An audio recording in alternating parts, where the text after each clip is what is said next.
Ladies and gentlemen, welcome back to the theater. Madness is a natural companion of creativity, even brilliance. Aristotle is quoted for having once said, "No great mind ever existed without a touch of madness." And in Edgar Allan Poe's iconic story, The Telltale Heart, his protagonist said, "True, nervous, very, very dreadfully nervous, I had been and am, but who will say that I am mad? The disease had sharpened my senses, not destroyed, not dulled them."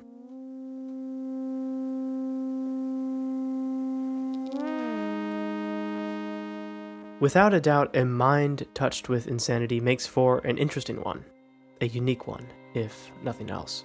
And if minds are the origin of ideas, then we are to surrender the conclusion that some ideas of madmen are bound to be simply fascinating. Madness conjures images of straitjackets, solitary confinement, and the clown prince of Gotham. Our associations with the concept are easily polarized, vulnerable to pop culture references, cliches, and reductionistic conclusions. All too often are individuals thought to be sane or insane, clear-headed or deluded, dangerous or harmless, a killer or an innocent bystander.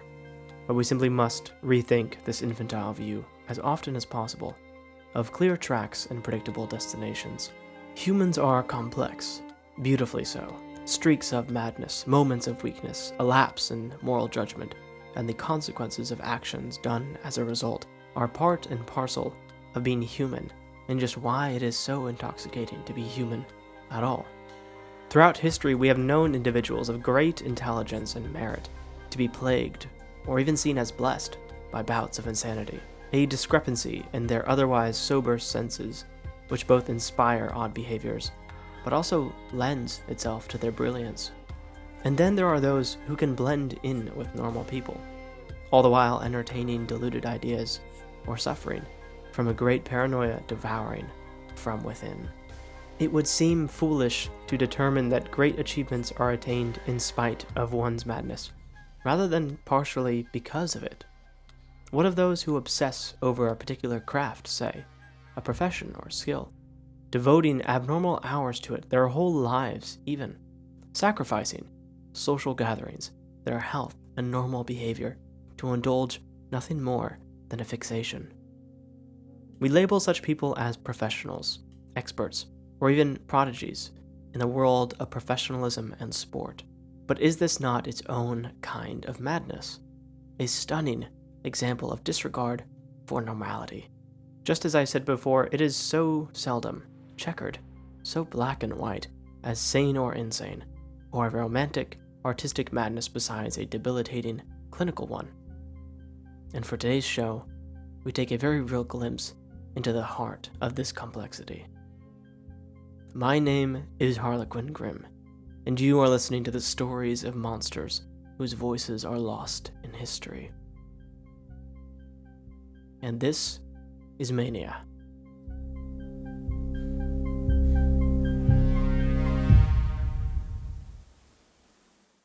Details were always of the utmost importance to Richard Dadd. Within the tiniest fragments was the strength from which whole ideas could compound, build, and manifest into whole works of art. Born to a chemist, his father, and a shipwright, his mother, in 1817, it was only sensible to assume that he would follow in either of their footsteps towards a more practical craft. But to both of their surprise, Richard had a youthful propensity towards art. His aptitude for drawing was evident from an early age, as the young adolescent would painstakingly render complex drawings over the course of many hours. It being the early 1830s in England, Richard choosing art wasn't necessarily a decision that would make his parents nervous about future job prospects, as it would for many modern fathers and mothers today. In fact, in the early Victorian era especially, the sciences desperately needed artists to accurately copy and illustrate anatomically correct depictions of the human body, of bones, organs, dissections, complex maps of veins and arteries, and really anything which needed illustrating. So rare was it for a scientist to be equally talented in drawing that to have that skill was seen as a high advantage against others in the field. In 1837, at the age of 20, Richard was admitted to the Royal Academy of Arts, and just 3 years later would be awarded the Medal for Life Drawing in 1840. Richard was optimistic about his prospects. He and his peers had every reason to see nothing but a bright future for him. His passions guided his hand over canvas, graphite, and oil paints. His heart beat with an inquisitive fervor, propelled by a keen fascination with mysticism. More interesting still, his true intellectual interest lay in the worlds beneath our own, of spirits, fairies, sprites, demons, gods, and goddesses. These were his favorite subjects to depict, the ethereal ones, which couldn't be detected from the naked eye, rather pulled out of an inner, intuitive, some could even say a spiritual eye. Somewhere within these fleshy confines, Richard reckoned, was a kind of divine presence, something both beyond and about us. Just as he became more consumed by his artistic process, so too did this obsession with spiritual realms truly bud and flower in his early adulthood.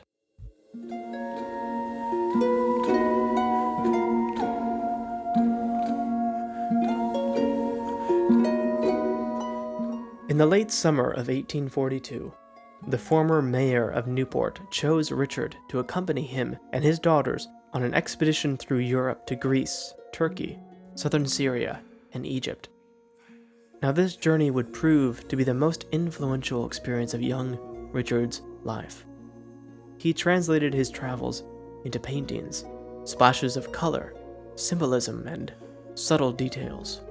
His mind always teemed with ideas, but never quite like this, being so overwhelmed with fresh inspiration and experiences he could have never imagined. Traveling the world at such a pivotal age would be influential for anyone, but to a mind like Richard's, it dared to inspire cataclysmic changes. By November of that year, the last leg of their journey proved to be a grueling one. They spent 2 weeks in southern Syria, passing from Jerusalem to Jordan, cutting through the Engadi wilderness. But it was the Nile River which became the environment for Richard's transformation. While traveling by boat, Richard underwent a dramatic personality shift.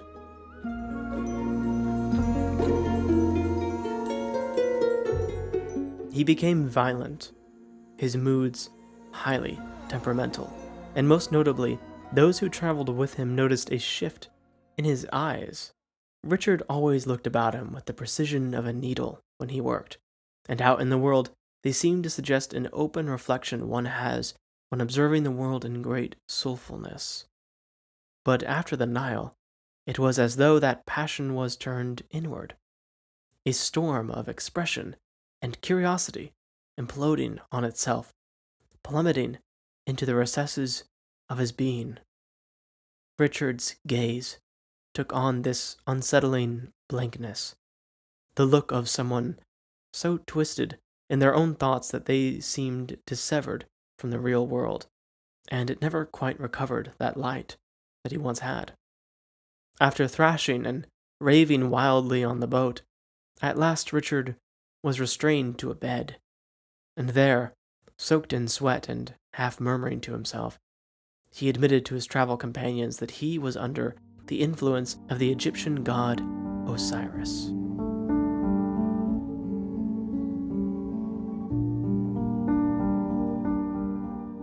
Just like the details of Richard's paintings were of the utmost consequence to him, this one can't be overlooked by us.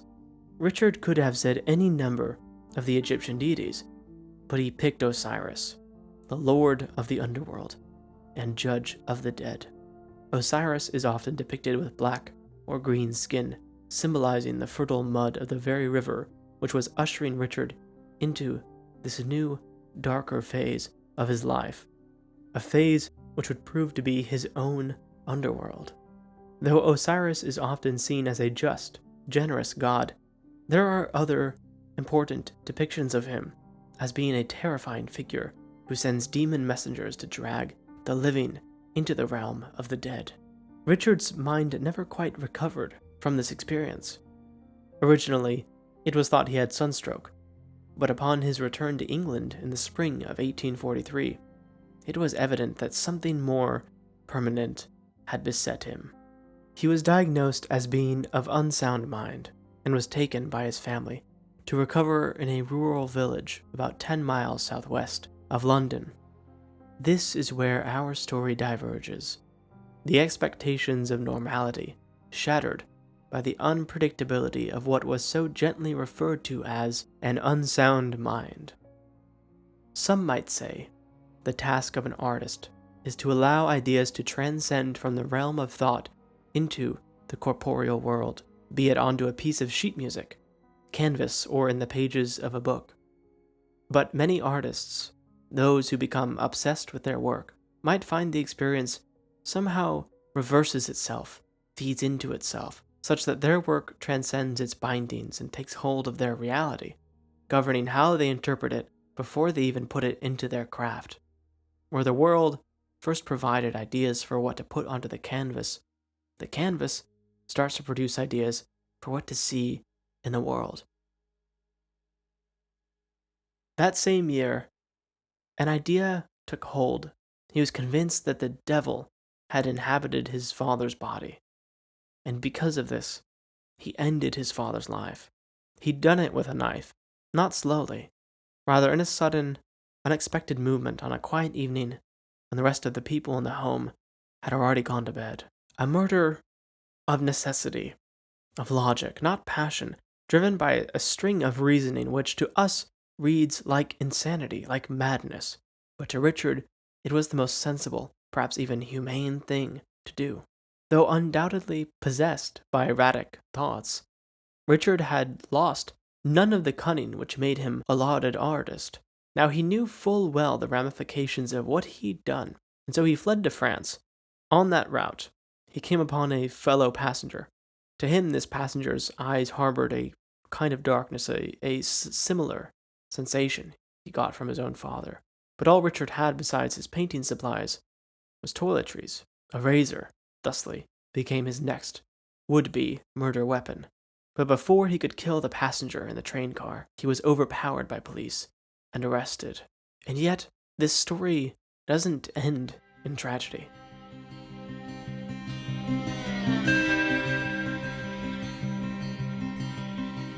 In fact, it may be one of the most lighthearted stories ever told on this podcast. There's also very little mystery to this tale. 2 of Richard's siblings were paranoid schizophrenics, diagnosed, and his third sibling, though highly functioning, had a private attendant for reasons that were kept unknown to friends and acquaintances. So you see, the visions of Osiris and the eerie touch of the supernatural are readily cleared of their significance. Talk of the devil can be waved away. Were it not for the Nile River, it may have been a particularly lonely summer in the English countryside. Whatever may have sparked this madness which was going to inevitably beset him, it comes across all the same to us. And what that is a nearly linear descent from sanity to a compromised mind. But from Richard's perspective, the truth could never be so simple. Richard wasn't dealt with as most madmen were. Remarkably enough, he was at the hands of doctors who understood that the medicine world's traditions of dealing with the mentally ill were simply barbaric. So Richard was placed in the criminal department of Bethlehem Psychiatric Hospital, colloquially known as Bedlam. And no, that isn't a coincidence. That's where we get our word for uproar, confusion, chaos, from that hallmark hospital where mental illness was recognized as needing very careful, meticulous attention. One could almost say a painter's eye for detail. Though of course it wasn't always like that. Bethlehem's history is just as horrific as the history of dealing with mental illness itself, but that's an episode for another time. But that is the beauty behind Richard's tragedy. Society didn't punish Richard for murder. Instead, it sought to treat the disease which undoubtedly compelled him to do it. In the hospital, Richard was encouraged to continue painting, and continue painting he did. Throughout his years in treatment, he created some of his best-known works he can spend hours now looking at, every time finding a new brushstroke which suggests an odd or fresh idea. The world through his mind truly is remarkable to look at. The mind of a man who felt compelled to murder his own father, and then a stranger on a train. How bizarre is that? It is undeniable that there is a deep, rich beauty in his work, and yet it is coupled with this undeniable fact of a madness lurking beneath it. We don't have to take it on faith. His paintings truly are original, bizarre in the most wonderful of ways, and consistent in representing a world beneath our own while still illustrating the very same physical reality. It is evident that his mind was remarkable, not in spite of his mental illness, but because of it, or at the very least, partially so. And what a testament Richard's story is to the hope within human nature, that within us there can be such darkness, a darkness which spreads, reaches out into the world in the form of stealing another life. Yet within civilized society is the grace to understand that one action or one thought does not define a whole human being, but is merely a single detail in the overarching work of art that is them. Though there may be redemption in Richard's tale, in his stabilizing condition, his ability to continue painting to the end of his days, whenever he drew portraits, there was always a consistent detail that never was missing. The people in his paintings, their eyes, there was always something off with them. A hollow, distant gaze, almost as though their thoughts were eating them from the inside out.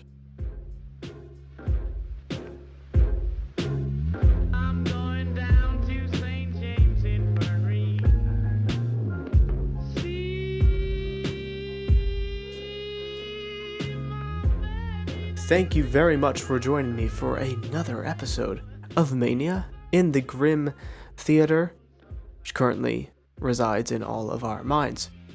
Perhaps one day it will be in a corporeal space, and if you would like to help make that dream a reality, go on over to patreon.com/HarlequinGrim, and there you can contribute to this dark mission. Otherwise, if you are listening to the show, supporting it by sharing it with your friends or families, or talking about it with your fellow cultists at your weekly ritual gatherings, my friends, thank you very much. I am deeply honored, whether you are doing one or all of those things. If you would like to stay in touch with me, you could find me over at Twitter or Instagram under the handle HarlequinGrim. Now, as always, I am deeply honored to be your host, so let's continue with the show because I frankly cannot wait. Now, there really isn't much to cover with this episode. It's all very factual, see? Richard did have something of a psychotic break. I do not know the actual clinical term for it. It does appear that he had the same paranoid schizophrenia that his siblings had, and it proved to be, too intense for him to exist in the common ways that other people exist in modern society. It was deemed not safe. However, under the right constraints, his mind was able to flourish and he was able to do what he appeared to have been put on this earth to do, which was create some beautiful works of art. I encourage you to go look at them and see the unsettlingly beautiful mind of apparently a murderous madman who didn't go on any dramatic murder sprees, yet made his statement loud and clear by killing his father. Please, Google Richard Dad and look at his paintings, and yes, look at the eyes, in particular, of his subjects. They seem to be rather cold, distant. This was a trademark look that he bestowed upon his subjects. A very famous portrait is of his personal doctor, actually, possessing this very cold stare. I found it rather compelling. I'm not sure if Richard did this intentionally, or this was a reflection of his own mind. Of course, it's much more romantic to think that it was a subconscious, uncontrolled, depiction of reality in his head, but I would guess that he was smart enough to know what he was doing as a very expert painter and did this for a specific reason. Perhaps he is talking about the voice inside his head, or his own mental illness, or the existential dread lurking beneath everyone. Perhaps he is pointing at something greater. that requires a bit more thought to truly unravel. Whatever it may be, it is worth a moment's glance. Now, folks, I must come clean about any details which I dramatized or just plain spun up out of nothing. And one of those details is the fact that Richard killed his father with a knife. I have no idea how he killed his father, and from all of these sources I scoured, they did not specify. So if you know, for some odd reason, please feel free to reach out and tell me. I'd be fascinated and delighted to know how he did it specifically. There is very little left to say, and the night grows long. Thank you very much for joining me. This has been Harlequin Grimm, and as ever, the theater is open to you.